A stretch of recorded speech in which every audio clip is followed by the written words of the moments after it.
तो चलिए, आज हम लोकतंत्र और उसे संभालने वाले नियमों के बीच के रिश्ते को थोड़ा और गहराई से समझते हैं। क्या सिर्फ चुनाव करा देना ही किसी देश की आज़ादी की गारंटी है? आइए इस सवाल का जवाब ढूंढते हैं। अब ये सवाल शायद सुनने में थोड़ा अजीब लगे, है ना? हम अक्सर यही मानकर चलते हैं कि जहां चुनाव है वहां आज़ादी है। लेकिन क्या ये हमेशा सच होता है? इसी सवाल के जवाब में हमारी आज की पूरी चर्चा छिपी है। इस गुत्थी को सुलझाने के लिए चलिए शुरुआत करते हैं एक कॉन्सेप्ट से, जिसे कहते हैं लोकतांत्रिक विरोधाभास। और यकीन मानिए, यहीं से चीजें काफी दिलचस्प होने वाली हैं। जानते हैं, इस अजीब सी सिचुएशन के लिए एक खास टर्म भी है, अनुदार लोकतंत्र, या जिसे अंग्रेजी में इलिबरल डेमोक्रेसी कहते हैं। और ये सिर्फ कोई किताबी बात नहीं है, बल्कि 21वीं सदी में ये दुनिया भर में एक बड़ी चिंता का विषय बनता जा रहा है। तो आखिर ये अनुदार लोकतंत्र है क्या? जरा सोचिए, एक ऐसी सरकार जहां चुनाव तो हो रहे हैं, लोग वोट भी डाल रहे हैं, लेकिन वो सारे नियम और कानून हटा दिए गए हैं जो सरकार की ताकत पर लगाम लगाते हैं। ये सिस्टम सिर्फ अधूरा नहीं बल्कि खतरनाक है, क्योंकि इससे धीरे धीरे लोगों की आज़ादी छिनती है और पावर का गलत इस्तेमाल बढ़ता जाता है। अच्छा, इस प्रॉब्लम की जड़ तक जाने के लिए पहले कुछ बेसिक चीजें क्लियर कर लेते हैं। शुरुआत करते हैं लोकतंत्र यानी डेमोक्रेसी से, जिसे अक्सर जनता की इच्छा का नाम दिया जाता है। ये क्लासिक परिभाषा तो हम सब ने कभी ना कभी सुनी ही है। इसका सीधा सा मतलब ये है कि सरकार को राज करने का हक जनता की रजामंदी से मिलता है और ये रजामंदी चुनावों के जरिए जाहिर होती है। लेकिन देखिए, लोकतंत्र का मतलब सिर्फ वोट डालना नहीं है, ये उससे कहीं बढ़कर है। ये असल में एक अच्छे शासन का पूरा सिस्टम है, जो न्याय, बराबरी, स्वतंत्रता और जवाबदेही जैसे जरूरी उसूलों पर टिका होता है। बात सिर्फ पावर में आने की नहीं है, बात ये भी है कि उस पावर का इस्तेमाल कैसे किया जाएगा। तो एक तरफ है लोकतंत्र।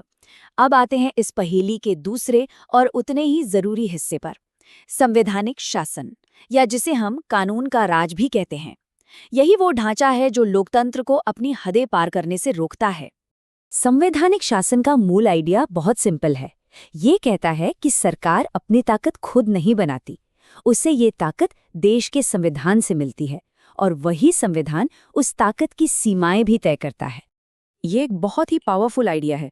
मतलब बिल्कुल साफ शब्दों में कहें तो कानून से ऊपर कोई नहीं है, सरकार भी नहीं। वही नियम जो आम लोगों पर लागू होते हैं वो शासकों पर भी लागू होते हैं। इसे और अच्छे से समझने के लिए चलिए देखते हैं कि ये दूसरे सिस्टम से अलग कैसे है। देखिए, राजशाही में ताकत राजा के खानदान से आती है, धर्मतंत्र में धर्म से और तानाशाही में जोर जबरदस्ती से। लेकिन संवैधानिक शासन में ताकत सिर्फ और सिर्फ कानून से आती है।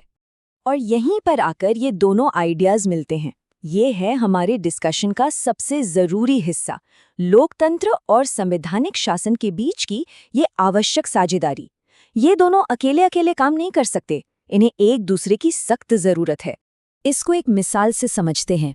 मान लीजिए कि लोकतंत्र एक बहुत पावरफुल गाड़ी का इंजन है, तो फिर संवैधानिक शासन क्या है?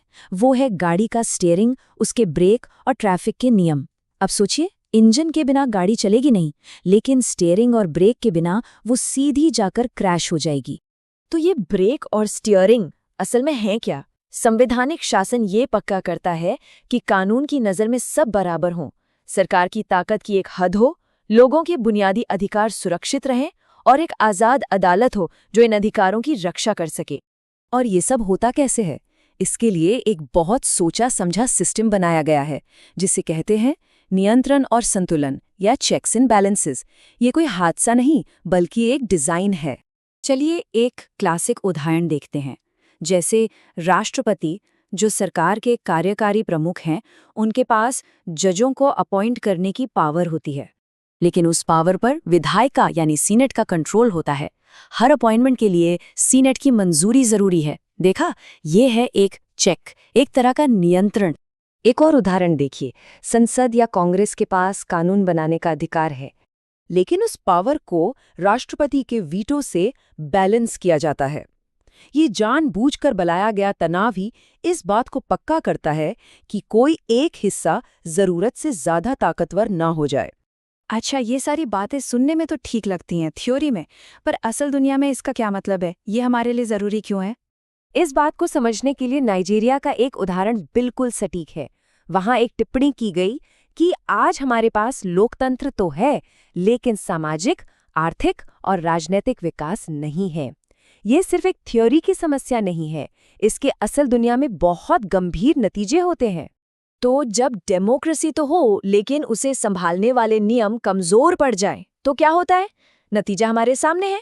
अमीरी गरीबी का फासला बढ़ता जाता है, राजनीतिक ताकत पैसे वालों के हाथ में चली जाती है और लोगों के वोट असल में कोई मायने नहीं रखते। चुनाव एक दिखावा बनकर रह जाते हैं।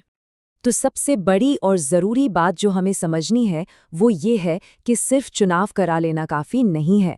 लोगों की आज़ादी की असली रक्षा तो वो नियम करते हैं जो सरकार की ताकत पर लगाम लगाते हैं और ये पक्का करते हैं कि कोई भी कानून से ऊपर ना हो।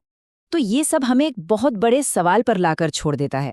हम खेल के नियमों की रक्षा कैसे करें जब खिलाड़ी खुद ही उन्हें अपने फायदे के लिए बदलना चाहते हों? ये एक ऐसा सवाल है जो आज दुनिया के हर लोकतंत्र के लिए बहुत मायने रखता है।